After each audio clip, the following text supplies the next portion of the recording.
manche esa limpieza del individuo como tal o de los individuos como tal, para que entonces se vuelvan a reintegrar dentro de una sociedad. Eso pasa mucho en las sociedades africanas. Precisamente en las tribus, por ejemplo, entre los dogones o entre las tribus del Senegal, sucede mucho que al oriente se le aísla de la comunidad, incluso que pasa un determinado para que entonces se vuelva a reintegrar. Es una especie de pensamiento mágico. Así es. Así es. Es como una especie de entonces de superstición negativa. ¿Sí? Tendría esta tendencia negativa. No sabría decirte, en nuestra concepción occidental sería negativo, pero en las concepciones más antiguas, es decir, de las civilizaciones anteriores, sería un proceso necesario de desmanchamiento. Sí hay una especie de estigma.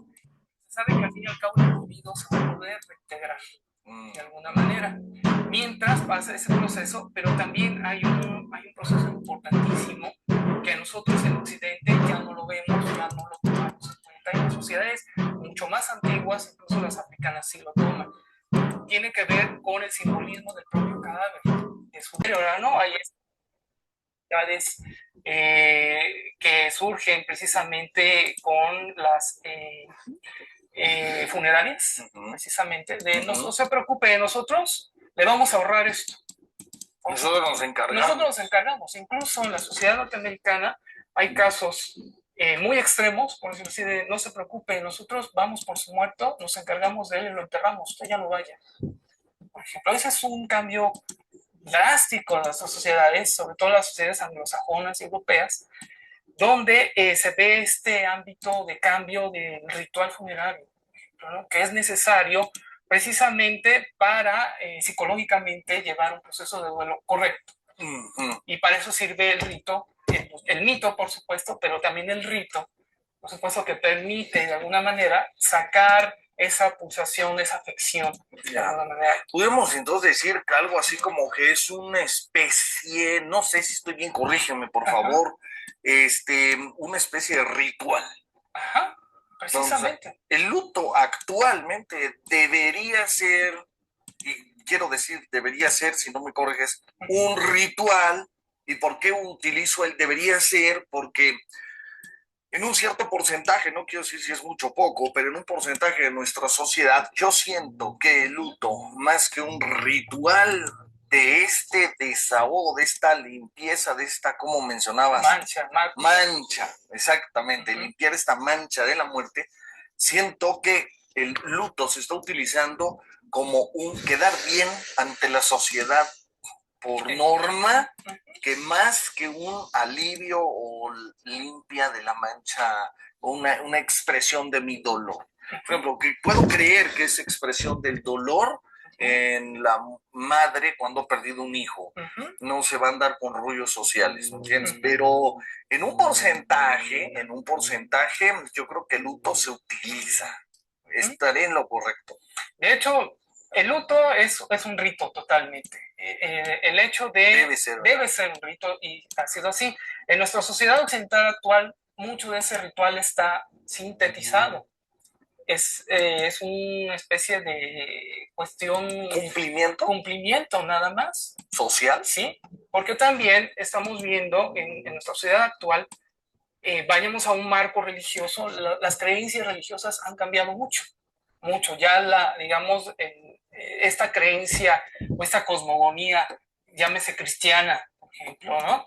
U otras, han cambiado en nuestra contemporaneidad. Entonces, muchos ya no creen quizá no más allá, otros lo creen a su manera, quizá, que también eso existe, ¿no?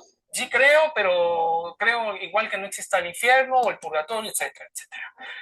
Existe este tipo de negociaciones ya. Y entonces, de negociaciones individuales, psicológicas, ¿no? Exacto. No con nadie, sino consigo mismo. Una negociación donde yo me siento estar cumpliendo, y no me importa lo que diga la norma social o el ritual, o no sé. Cuando antes, en las sociedades ancestrales, el ritual beneficia a la colectividad, pero también al muerto. A él. Ahora no es así. Es como dices tú, ahora se beneficia de alguna manera, a nosotros, quedar bien, por decirlo así. Pero el ritual en primera instancia es para sacar esta pulsación, esta afección, ¿no? Pero también para ayudar al difunto a su trascendencia, eso ancestralmente pues fue así, ¿no? Ancestralmente, ok. Ajá. Que ahí sí también tendremos a lo mejor que aliviar, a lo mejor, no sé, una serie de creencias, porque eso me suena con el respeto a toda la gente y sus creencias, ¿no? Es Claro, una postura, nada más una simple opinión de mi claro. parte, pero me parece que es una postura un poquito mágica, ¿no? Ujú. Mágico-religiosa, donde no hay elementos, no hay fundamentos para decir que es ayudarle a irse, en fin, pero que tal vez en una negociación, Ujú. este, para cumplir con ese luto, pues se lleve a cabo, ¿no?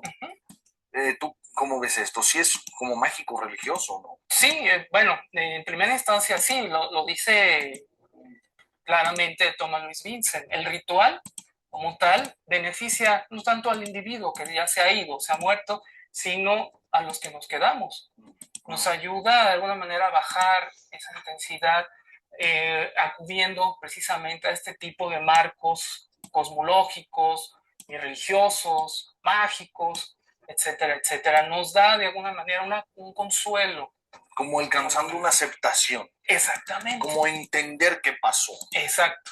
Apoyados de la concepción religiosa. Exactamente, porque finalmente, como lo dice, repito y recurro mucho a Sí, este autor francés, a Philippe Ariès y a Thomas Louis Vincent principalmente, nos dice, bueno, el cadáver no solamente es esa masa de proteínas que se va a mineralizar, sino es un cuerpo simbolizado.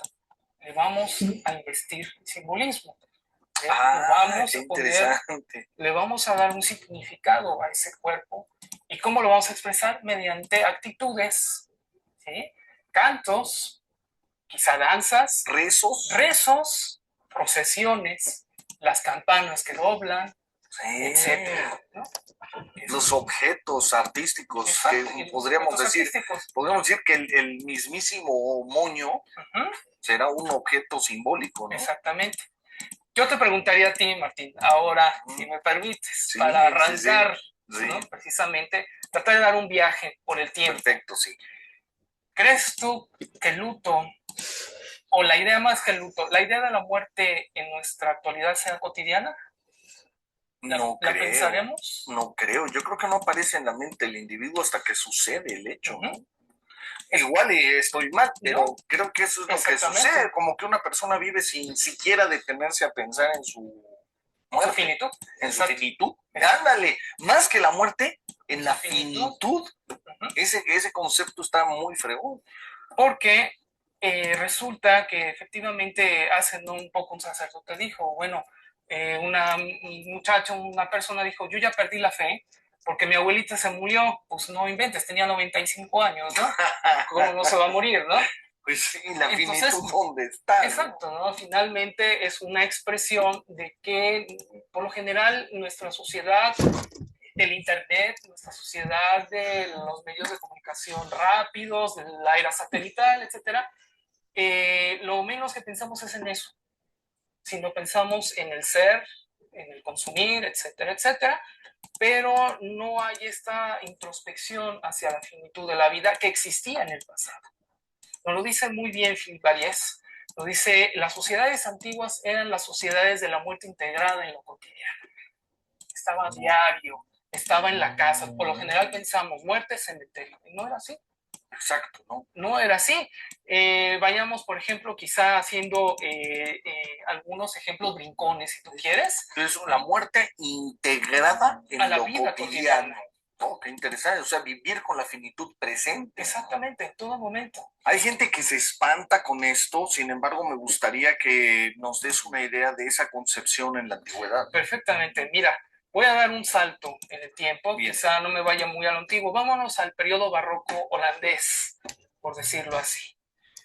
Tú sabes que por lo general Holanda, que es, digamos, protestante, es decir, es un país protestante, no católico, por lo general no usa imágenes religiosas per se, ¿no? Pero tenían una concepción de la vida muy particular en donde en sus casas, en sus cuartos, tenían una serie de retratos que se llaman vanitas, un género de cuadros al óleo llamado vanitas. ¿Qué quiere decir esto? Vanidad de vanidades, la vida es vanidad. Y esto, vanitas. Interesante. Y estaba en las casas. Como vanitus, ¿no? Ajá. De latín, de hueco, vanitas, vacío. Vanidad, vanidad de vanidades, todo es vanidad. ¿Y ahí qué pasaba? Bueno, cualquiera podía ver ese cuadro y podía entrar quizá al comedor, lo que podemos llamar nosotros un comedor, un cuarto, una estancia, un dormitorio. ¿Y qué es lo que vemos en nuestros cuadros? Por lo general vemos un florero. Las flores, algunas son, digamos, muy vivas todavía, otras están marchitando, otras ya han caído a la mesa, probablemente. Y dice uno, bueno, no necesariamente la muerte se refleja en la calavera, en las tibias, así de inmediato, sino da también varios objetos la idea del paso del tiempo, de lo que va marchitando a los seres, a todo lo que existe y está sometido al tiempo. Entonces vemos ahí, en ese cuadro tan sencillo y tan simple, de unas flores, un florero, cómo las flores se van marchitando. Nos da la idea del paso del tiempo. Exacto, exactísimo. ¿Qué otras cosas? Hay cuadros muy elaborados del Vanitas que así se le llamó. Vanitas. Pero es una corriente. Es un género de cuadros. De temática de cuadros. Ok. Bueno, hay otros que son más complejos. Ahí sí ya incluye, por ejemplo, un florero, puede incluir un libro abierto o cerrado, puede incluir también dentro de estos símbolos ¿cómo se llama esto? Donde se escribe la música, un pentagrama de música, instrumentos musicales, relojes de mano, pero también tiempo. Ajá, pero también joyas, dados, cartas, pompas de jabón, pipas para fumar. Sí. ¿Qué quiere decir todos estos elementos? Son ricos, son alegorías del paso del tiempo y de la finitud de la vida. Ustedes me preguntarán, bueno, ¿cómo? Bueno, principalmente, si tenemos esta mesa, vamos a ver, por ejemplo, que las pompas de jabón, pues en un momento dado revientan, se acaban. Es así. Sí. Y hay muchos cuadros del Vanitas de estos artistas holandeses donde está expresado esto. El pentagrama y los instrumentos musicales pueden estar incluso volteados o rotos, etcétera. Es decir, el placer se ha terminado. El placer se acabó. Todo acaba. En este caso, la música. Los dados, las monedas, bueno, pues ninguna riqueza va a ser eterna. Ningún placer, ningún juego. Incluso hay cuadros de Vanitas donde hay coronas de reyes o mitras diciendo, pues serás tú el papa o el emperador, pero tú también tienes fin en esta vida. Exacto, coronas de reyes. Todo se acaba aquí. Qué interesante. Vanitas es el género. Y luego las pipas, que también están simbolizadas, que reflejan, bueno, la vida es como el humo. Yo enciendo mi pipa, entonces la vida es como el humo. Se va rápido, se disipa. Y esto estaba en las casas. No estaba en los cementerios, ¿no? Que ahora hablamos, como insisto, ¿no? Pensamos arte funerario, luego vamos hacia los cementerios, ¿no? No necesariamente existía con estas formas alegóricas dentro de la casa. Yo quisiera decir algo, a ver qué opinas tú también, qué te parece, pero me gustaría hablar un poco de esto de Vanitas, de estos cuadros, porque la gente nos está viendo. Dirá en algún momento, bueno, pero ¿de qué les sirve a la gente o de qué les servían a los seres humanos en la antigüedad estar conscientes constantemente de su finitud, ¿no? De este paso del tiempo, de la muerte, donde todo se acaba el placer, se acaba el placer en la pipa, el placer en la música, se acaba el placer en las flores se van marchitando, mueren, desaparecen, ¿no? Entonces, yo creo que muchas personas puede ser que se asusten al pensar o decir, bueno, ¿yo de qué quiero estar siendo consciente de mi finitud? Hay una cuestión que yo pienso que el individuo le teme a la muerte por esta carencia de introspección. y por esta carencia de ser conscientes de esa finitud. Pero ¿cómo el estar conscientes de la finitud nos da paz? Bueno, vamos a sintetizarlo así. Nos da paz en el aprovechamiento del tiempo. Es decir, si yo soy consciente de mi tiempo de vida y este tiempo de vida lo llevo a una concepción, a un nivel de plenitud, de satisfacción de lo vivido, entonces adquiero esa paz para llegar a la finitud, por el aprovechamiento y la satisfacción del tiempo vivo.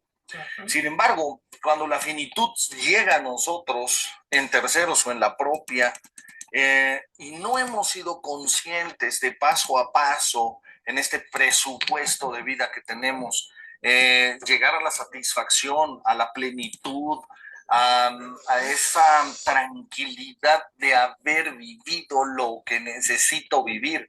Entonces, si se nos acerca la finitud, es cuando caemos en angustia, en una no aceptación de la llegada de la finitud. No sé cómo lo ves tú.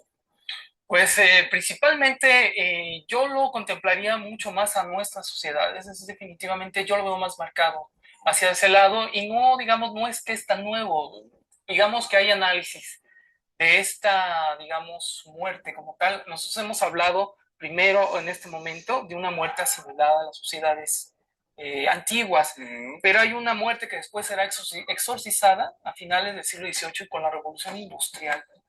A ver, eso me interesa. Retomemos entonces dónde estábamos, y ahorita íbamos a esto. Estábamos en el Vanitas de los Guavos. Y de ahí, en este paso por el tiempo, saltonamente, como decías, ¿podremos abordar eso? Claro, principalmente el hombre que empezó a ser moderno, de alguna manera, con la revolución industrial, principalmente, que empezó a generar máquinas, producción. Saliditos de la era feudal, donde el poder político, económico y la concepción del mundo era en la tierra, viene la revolución industrial. Exactamente, y donde ya un poquito, quizá en el Renacimiento, pero más marcado ya con el hombre moderno, es el yo que va a vencer todo. ¿Sí? Es el yo, por general, el hombre yo, ya no es, digamos, esta concepción del hombre y su espiritualidad, sino el hombre y su inmediato contexto, de alguna manera. Qué interesante esto. O sea, ese ego, digamos, potencializado a través del dominio del medio por la tecnología. Exactamente. El tren, el refrigerador en su momento. Entonces yo, el ego, yo soy poderoso y puedo dominar al medio a través de la tecnología. Exacto. Podríamos decir que ahí se pierde el yo y la espiritualidad. Exactamente. Sino el yo y el poder tecnológico, ¿no? Yo diría incluso que tanto que llegó el momento en que el hombre ha querido vencer a la muerte. De alguna manera, ha querido reemplazarla, ganarle de alguna manera, y no nos espante o no nos caiga de esos, pues, digamos, de raro, que ya de los años 70 en Francia y en Estados Unidos hay sociedades inmortalistas, las menciona Philippe Ariès. Inmortalistas. ¿Cómo es esto? Bueno, pues principalmente buscan que mediante la técnica, la ciencia, los avances científicos, se pueda vencer la muerte como tal, se pueda vencer la enfermedad de alguna manera y rehabilitar a los individuos para verlos caminar otra vez. Es digamos, esa es la meta de estas sociedades, que bien a bien no sé si sigan funcionando, no lo sé, pero sí sé que han existido desde los años 70. O sea, no, y puede ser que sí continúe existiendo, pues veamos que tal vez en nuestra propia sociedad mexicana, a lo mejor en el fondo de todos estos productos milagro que se venden, pues en el fondo está esta búsqueda por la eterna juventud, ¿no? Exactamente. Por tanto, la inmortalidad. Exacto, y ese es el, digamos, el problema donde el individuo se perdió. Como tal, vemos, por ejemplo, que ahora, como bien lo dices tú, estos productos que nos lanzan al mercado sobre rejuvenecer, etcétera, etcétera. Ese joven a los 30 años te vas a empezar a deteriorar, consume, órale, esta bola de cosas, caltrate, etcétera, ya no quiero decir marcas, ¿verdad? Y lo que pasa ahí es que hay una especie de salto donde las sociedades ancestrales lo tenían.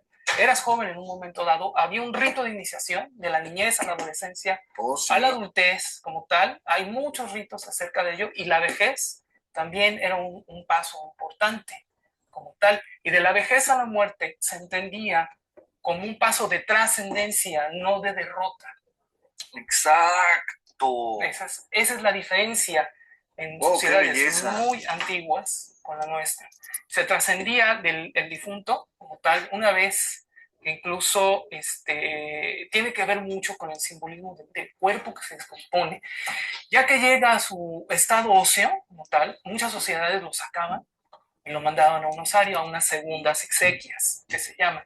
Y ahí se consideraba simbólicamente que el individuo había pasado a ser ancestro, protector, como sucedía con los romanos, que tenían, hacían culto a sus muertos, digamos, pero ellos ya los consideraban como manes o genios.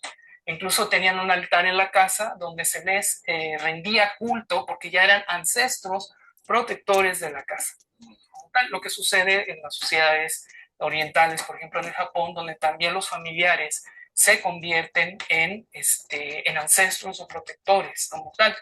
No, digamos, es la diferencia que podríamos marcar ahora de muerte como derrota del individuo, ¿sí? Donde se acaba y se pierde todo. Se pierde todo. No, pues con esa concepción estamos perdidos. Entonces, de que bueno, pues no valió de nada ponerme miles de inyecciones de Botox y demás, sí. No logramos nunca esto, y sin embargo, en nuestras sociedades... Bien lisito, bien planchadito, pero bien muerto. Exacto, ¿no? ¿No? Exacto, entonces no existe o se está perdiendo este concepto de la trascendencia del individuo, es decir, es un paso, ahora sí que más allá es un paso, no hacia abajo, sino hacia arriba, como tal, ¿no? Y es que sí, y lo podemos demostrar. Ajá. Desgraciadamente la educación no da para esto, pero qué cierto es, parecería que hoy, o sea, al perderse eso, se perdió la ubicación del todo, porque el niño no quiere ser niño, quiere ser adolescente. Ya quiere manejar, ya quiere usar otras cosas, la computadora, ¿sí me explico? Cuando es adolescente, ya quiere ser adulto, ya quiere poder viajar solo, ya quiere irse solo, ya quiere hacer solo, ¿sí me explico? Cuando es adulto, quiere ser adolescente. Y cuando se es viejo, se quiere ser adulto. O sea, nunca está ubicada la gente, nunca. Entonces, es interesante mostrar cómo, al menos en estas sociedades antiguas, ajá, la persona de mayor respeto e importancia en un pueblo eran los ancianos. Exactamente. Pero porque eran los guías al triunfo de sus sociedades jóvenes a partir de la experiencia adquirida. Exactamente. Entonces, hoy ser viejo, ¿cómo cambió? Que también es símbolo de derrota. Exactamente. Así es. Qué importante esto que dijiste, ¿eh? Así es. Entonces es otro símbolo de derrota la vejez, cuando debería ser un símbolo de fortalecimiento y del núcleo más importante de una sociedad. Exactamente. Sí, pero también es que hay que saber llegar, ¿no? Claro. Sí, porque también hay cada viejito que ya está más frustrado que nada, digo, diciéndolo con todas las letras, ni al pan pan ni al vino vino, y ese señor ya entrado en años, y ese viejito, en lugar de aportar, pues está destrozando tal vez a un núcleo familiar, ¿no? Entonces, bien, ¿con qué más continuamos? Pues mira, si quieres seguimos con más ejemplos de esta, para redondear, sí, de alguna manera este concepto de esta muerte asimilada, sí, en la cotidianidad. Vamos a hablar, por ejemplo, vamos a hacer un salto atrás en el tiempo, en la Edad Media. Vamos a hablar, por ejemplo, cómo hay un evento catastrófico en la sociedad europea. Estamos hablando del año de 1348, 1350, donde se genera la peste negra, la peste bubónica. Es atrás, es hacia el campo, ¿no? Al medioevo. El medioevo, exactamente. Hay muchas teorías. Sociedades agrarias. Exactamente, feudales. Feudales. Ahí hay muchas teorías de cómo se originó esta enfermedad, esta pandemia terrible. ¿Cómo le llamaste? La peste negra o peste bubónica. Peste bubónica, porque se inflamaban los ganglios que parecían uvas, sí, o melocotones, a veces negros. La gente se ponía negra de alguna manera y pues no había, digamos, la defensa antiviral, por decirlo así, del cuerpo en contra de una enfermedad que al parecer vino en una incursión de los genoveses hacia el mar de Cafa, bueno, hacia Cafa por el mar Negro, y probablemente se dice que de Asia vino, pero bueno, es una, digamos, una hipótesis de cómo se dio esto. Esta catástrofe que casi, o muy bien, más bien dicho, aniquiló la mitad de la población europea, la deshizo, La mitad de la población europea. En 1350, quizá un poquito antes, 1340 y 50. Y esto dio pretexto a una serie de imágenes o de un arte, digamos, para nosotros, actualmente incluso para algunos alumnos que ha dado la materia de arte funerario, les parece muy violentas, muy fuertes, tienen una carga fuertísima, como tal, visualmente son agresivas. Y me estoy refiriendo a una serie de imágenes que se les llama danza macabra. Es una danza, entonces. Fue una danza, ahí fue varias cosas, fue representación teatral, todavía Cervantes, el gran autor del Quijote de la Mancha, lo menciona, una serie de danzantes con máscaras de calavera, etc. Hay poemas franceses acerca de ello. Hay no solamente literatura, sino también son imágenes de impresos, de grabados, y lo fueron también de murales que se representaron en los exteriores de los cementerios para que lo viera todo el mundo. ¿De qué trata este programa? Bueno, principalmente de la finitud de la vida, nuevamente, de la superioridad de la muerte como tal ante todos los estamentos sociales. Le puede caer la muerte al papa, al cardenal, al emperador, al panadero, etcétera, ¿no? Y es digamos, un tema moral totalmente, ¿no? Muy acorde con la ideología de la época, que suscitaba digamos, este desprendimiento de las cosas, de lo material, muy emparentado con el vanitas como tal. Sí. Entonces está la muerte, hay muchas representaciones, las hubo en Alemania, en Lübeck hubo una, por ejemplo, en el Camposanto de Pisa, en Italia hubo otra, muchas de ellas ya desaparecidas, también en Suiza también hubo varias, donde se representa a la muerte, que puede estar coronada, tal, como un rey, una reina, y puede estar con un arco y una flecha cazando a todos los estamentos sociales, como tal, desde el más grande hasta el más pequeño. Puede estar también no solo la muerte, sino también los muertos representados. La muerte cazando a los más poderosos. Exactamente. Qué interesante, claro. Y saliendo también los muertos como tal, que se caracterizan por el uso de un sudario como tal, y jalan prácticamente a todos los individuos de la sociedad, hasta están, por decir, una mujer embarazada, un niño, un joven, hasta están tratando de hacerse para atrás porque la muerte o los muertos, más bien dicho, ya los están agarrando en este corro, en esta danza, en este baile, ¿no? Por ejemplo, en la película del séptimo sello de Ingmar Bergman, ahí sale, por ejemplo, una representación de la danza macabra. Como tal, sale la muerte con su capucha negra, su verdugo negro, y bailando con un juglar, con un caballero medieval que le gana precisamente a un juego de ajedrez, por ejemplo, juega con la muerte al ajedrez, le gana la muerte, siempre le va a ganar la muerte, como tal, ¿no? Entonces, incluso en nuestra contemporaneidad, la danza macabra se sigue, digamos, representando en obra, en pintura, incluso el vanitas también. Hay vanitas modernos de pintores contemporáneos donde aparece la calavera, pero también aparece el iPod y la guitarra eléctrica y el whisky, por ejemplo, ¿no? Entonces es retomando los mismos elementos del vanitas barroco, pero en nuestra modernidad. Incluso puede aparecer el reloj de números de estos números de pantalla de cristal líquido, digitales, o el reloj Westlock de manecillas en nuestra contemporaneidad, ¿no? O sea, se ha traducido esto, ¿no? Entonces, pues ni tu iPod ni tu guitarra eléctrica va a ser para siempre, ¿no? Incluso hay artistas italianos contemporáneos que han retomado incluso esa temática de la muerte, ¿no? Entonces, esta danza macabra como tal, después ya hacia los albores del Renacimiento, se va traslapar, o más bien se va a transformar en una serie de grabados que fueron primero murales, después fueron grabados en impresos, como tal, que se vendían o se intercambiaban como estampas individuales, como tal, y incluso ya en estos albores, algunos impresores franceses, como lo fue Hans Holbein, el joven, porque hubo Hans Holbein padre, Hans Holbein hijo, hace los simulacros de la muerte. Se llama, es un impreso de finales del siglo XV, y ahí se presenta una muerte más jocosa, pero sin embargo, respetando la temática esta de arrancar al individuo de su momento habitual, por decir. La muerte entra como recamarera al cuarto de la princesa a prender una vela. La muerte como tal va al campo a ayudarle al labrador y le está ayudando a arrear la vaca, los bueyes, pero en el fondo ya se ve el sol cayendo. Es decir, ya se va acabando la vida. Wow. Tal, ¿no? Hay muchos. Y es que ahí es donde se va perdiendo la vida, en lo cotidiano. Exacto.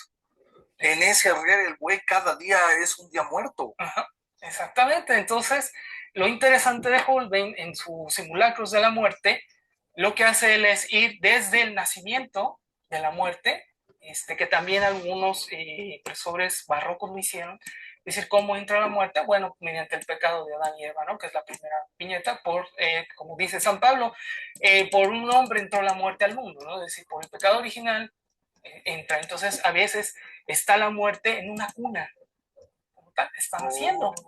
La muerte nace en ese momento. Y el grabado final será precisamente el juicio universal, donde la muerte ya será desplazada, ¿no? Como tal en el credo cristiano, en el credo católico, ¿no? Claro. En una creencia religiosa, claro. Entonces, la muerte en Holbein se involucra en la cotidianidad, en el campo, en la recámara de la princesa. Interesante. Hay un viejito con un bastón y la muerte va tocando un salterio, pero ya le va así como que, mira, y hay un hoyo, y le está haciendo al viejito, mira, se va a salir al hoyo, ¿no? A donde vamos todos, mientras aramos, mientras hacemos este programa, ahí vamos, va cayendo el sol, ¿no? Ahí vamos, ¿no? Entonces, veamos que para las sociedades, pues, de antaño, de siglos atrás, la muerte no era nada raro de pensarse o de siquiera verse de alguna manera, ¿no? Incluso, he de decirte que en la Edad Media, nosotros cuando vemos los atrios de las iglesias que sirvieron como cementerios, ¿tal? Nosotros pensamos solamente servía para eso, para inhumar cuerpos. Puedo decirte que a veces la gente vivía en la Edad Media en los cementerios, vivía en los osarios, iba la gente, vendía sus pescados, vendía cerveza, vendía libros, era un campo de vendimia entre las tumbas. Y ¿así era? Ya nadie le extrañaba. Y no era una falta de respeto para los difuntos, ni estaba perturbándose su paz, ni nada. Incluso había actividades de prostitución en los cementerios. ¿Ah, sí? Claro. Así es. Ahí al ladito. Al lado de los osarios. Claro. O incluso venían a pedir asilo a las iglesias y les daban un lugar al lado de los osarios. Y nadie le caía de extraño, ¿no? Ni dormir entre los muertos daba miedo, ni nada. Qué bárbaro. Entonces, eso sí que es cotidiano, ¿no? ¿Sí? Integrado totalmente a tu vida cotidiana. Así es. Entonces, ¿cuándo cambia esta concepción?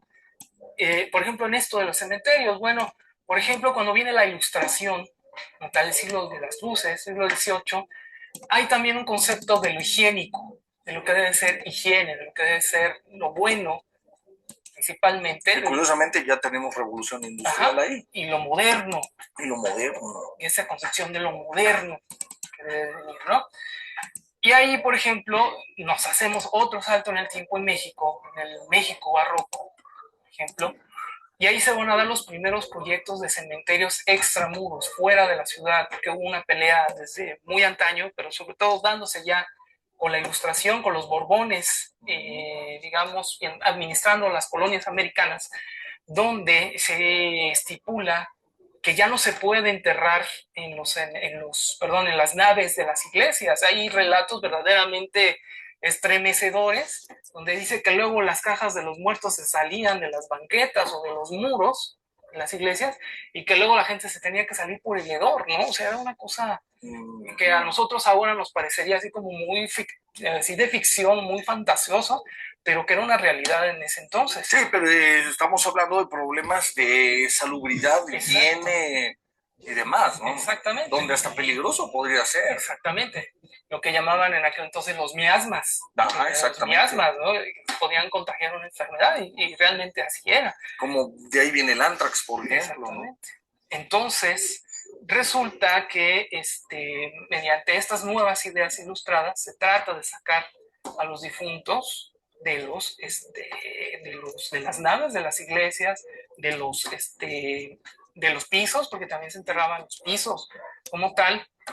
Y también era una cuestión esta de estatus social, finalmente. Había, por ejemplo, en la Catedral de Puebla hay una especie de plano, estilo ahora cuando vamos a un concierto y nos presentan el plano sí, de todos los lugares, así había en ese entonces. Pues mira, si quieres en el presbiterio, te salen tanto precio, y así estaba. Aquí está el precio, en la parte media es otro precio, cerca del coro es otro precio, etcétera, ¿no? Y ya en el cementerio como tal, ya era más barato y por general se les daba el entierro a los indígenas. Una cuestión social. Era una cuestión de prestigio social estar adentro también del templo. Obviamente esto nace también con la iglesia primitiva, de estar cerca de las reliquias de los santos, de lo que santifica, ¿no? Porque sí. también era necesario estar dentro del ámbito de lo sagrado, lo más cerca que se pudiera, pero eso tenía, por supuesto, un precio. Entonces ya cuando llega el virrey conde de Revillagigedo, en el siglo XVIII, es cuando él empieza a generar los primeros, digamos, planos, los primeros concursos incluso de cementerios extramuros como tal, ¿no? Ya fuera de la ciudad, que de alguna manera no se logró, digamos, consolidar eso, ¿no? Incluso todavía hoy a nuestros días llegamos a encontrar placas en las iglesias de 1980 y ahora con las cremaciones pues ya entraron nuevamente a las iglesias, pero ahora las cenizas, ¿no?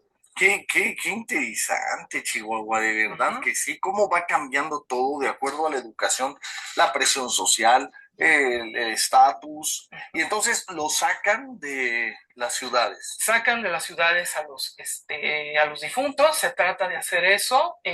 Los primeros cementerios que se inauguran son los de Santa Paula, por ejemplo, que era fuera de la Ciudad de México. Digamos, ahora para nosotros ya no existe el cementerio, pero para nosotros no lo sería ahora donde estuvo su ubicación. Está ya dentro de la Ciudad de México, pero entonces todo lo que era parte de la calzada de Tacuba, fuera de la primera manzana del centro histórico, todo era campo. Sí, recordemos que la gente iba de vacaciones a Tacubaya. O a San Ángel. O a San Ángel, iba de vacaciones como iríamos nosotros hoy a, no sé, a Cuernavaca, Huastepec, a Huautla, ¿no? Exactamente, ¿no? Entonces, ese fue, digamos, uno de los primeros cementerios extramuros. Sin embargo, la gente, por una costumbre ancestral, quería seguirse enterrando dentro de las iglesias, ¿no? Querían seguir ahí. Exactamente. Pero era una cuestión más, de estatus todavía, o de creencia religiosa de estar cerca de los santos. Yo creo que ambas partes, ¿no? Ambas partes, de alguna manera connotarse socialmente, pero también estar dentro de lo más sagrado, ¿no? Esa es, digamos, una de las ideas o de las dos ideas principales que existían para enterrarse, ¿no? Como tal. Qué interesante. Sí, había casos muy excepcionales, por ejemplo, el conde de Regla, que fue dueño de la hacienda de Regla, un hombre bastante rico. Él, por ejemplo, se mandó a enterrar por, digamos, una cuestión de humildad en el cementerio de Santa Paula, que era para gente que nadie la pelaba, que no tenía deudos, y que entonces por piedad se enterraba ahí. Ese era destinado. Entonces el conde de Regla se manda a enterrar ahí. Y no sabe lo que ayudó socialmente. Exactamente, pues, digamos que sí. O sí lo sabía, ¿verdad? Porque si no, no lo hubiera hecho. Exactamente, entonces muchos por humildad se mandaban a enterrar en otros lados y había otras costumbres funerarias dentro del barroco mexicano muy particulares que son asociados a las élites grandes del periodo novohispano, ¿no? De virreyes, por ejemplo, ¿no? Que se mandaban a enterrar en las iglesias, pero también había arzobispos, había sacerdotes connotados que incluso se mandaban, digamos, hacer como autopsias, por decirlo de alguna manera. Hay investigadores que no están muy de acuerdo con eso, pero existen los documentos como tal, donde dice, por ejemplo, me acuerdo mucho del que patrocinó en mucho la iglesia de Regina Coeli, ahí en el centro histórico, y que patrocina con los dineros parte de la construcción de Tepoztlán, pero también de la Basílica de Guadalupe, que era, no me acuerdo del nombre de este hombre que patrocinó muchos dineros, a ver si ahorita me acuerdo. Bueno, pues este hombre se manda, digamos, a diseccionar los ojos, quiero que los manden a enterrar a tal iglesia porque ahí hice mis primeros votos. El corazón, quiero que lo entierren en X iglesia porque ahí hice tal cosa, por ejemplo, ¿no? Es tener todavía esta idea de estar sujeto a la vida, de alguna manera, dejar una huella de un testimonio de su vida, aunque sea por medio de las partes de su cuerpo, ¿no? Sácatelas. Hay otra, digamos, otro dato bien interesante de un virrey que no recuerdo tampoco su nombre, perdón, porque luego me falla un poco, pero ese virrey tenía, digamos, mucha amor por una iglesia en el Corpus Christi, era un convento para indias casicas del siglo XVIII, y este virrey manda a construir esta iglesia que es para indias casicas exclusivamente. Y ahí dicen que en algún momento dado lo llegan a herir a este virrey, que no recuerdo si es el marqués de Casafuerte, no recuerdo bien. El caso es que al fin de su vida, él decide que su corazón se quede cerca del presbiterio de este convento de Corpus Christi y manda el corazón. En las excavaciones arqueológicas que se hacen, no hace mucho, llegaron a encontrar los restos, la cajita donde contenía el corazón de este virrey. O sea que sí era algo cierto que sucedía. Ya, y no estará ahí presente, o qué es lo que podemos ver, no estará ahí ya presente una necesidad de vencer a la muerte, ya empezaría, o de empezar a ver la muerte como derrota. No creo, yo creo que más bien es la idea de sobrevivir de alguna manera, ¿no? De dejar un testimonio como tal, aunque sea por medio de las partes del cuerpo, ¿no? Exacto. Que también, digamos, es muy interesante porque también dentro del rito funerario las partes del cuerpo juegan un papel muy importante en algunas otras sociedades más antiguas, como por ejemplo la egipcia o incluso la mexica, ¿no? Donde tenemos esta concepción del ánima, por ejemplo, para nosotros, como algo unitario, ¿no? Cuerpo y alma, nos dicen, ¿no? Se desprende tu alma de tu cuerpo, por ejemplo, ¿no? Pero es una. Cuando llegan los españoles a la Nueva España, como tal, encuentran que la sociedad indígena no solamente creía en un alma, en un ánima, sino en entidades anímicas que animaban el cuerpo y que residían en una parte del cuerpo distinta.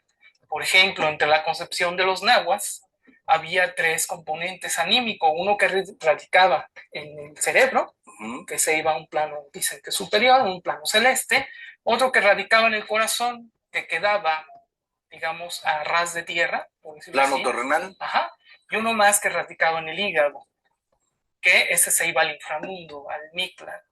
Pero dependía mucho del ritual funerario, hacerlo bien, porque si no, esta entidad anímica que radicaba en el hígado podía regresar en forma de fantasma, en forma de algo, digamos, perturbador para la sociedad, porque también existe dentro de nuestras sociedades este miedo al regreso del muerto, ¿no? De dislocar de alguna manera, de irrumpir en la cotidianidad y de desequilibrar. Te quiero mucho, pero no te me aparezcas. Exactamente, y es lo que hace el rito funerario también, de una manera como de dar buen pago si se hace un buen rito funerario. Garantiza que no vuelvas. Que no vuelvas, exacto. Garantiza que no vuelvas, te compro muchas flores, te hago los ritos, te hago los responsorios, te hago lo necesario para que el difunto trascienda, pero si se puede que no regrese, mejor.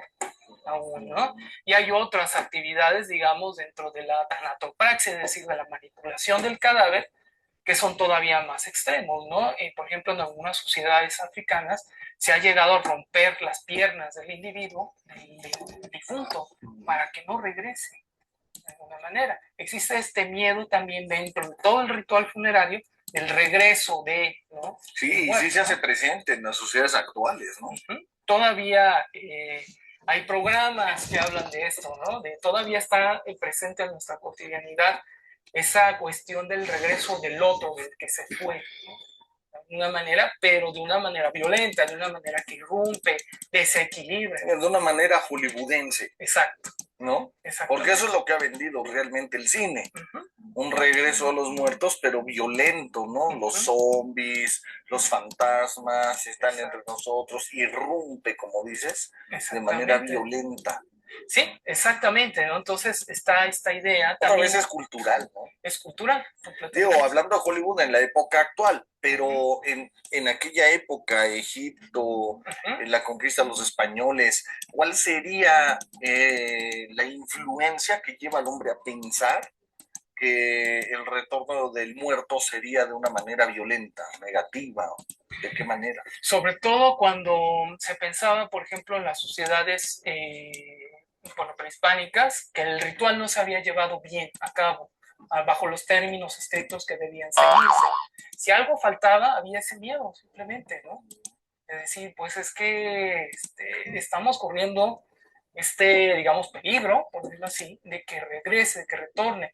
No solamente ahí, ¿no? Pero ahí me da la duda, por ejemplo, para que un miedo exista, debe haber obligatoriamente experiencia negativa.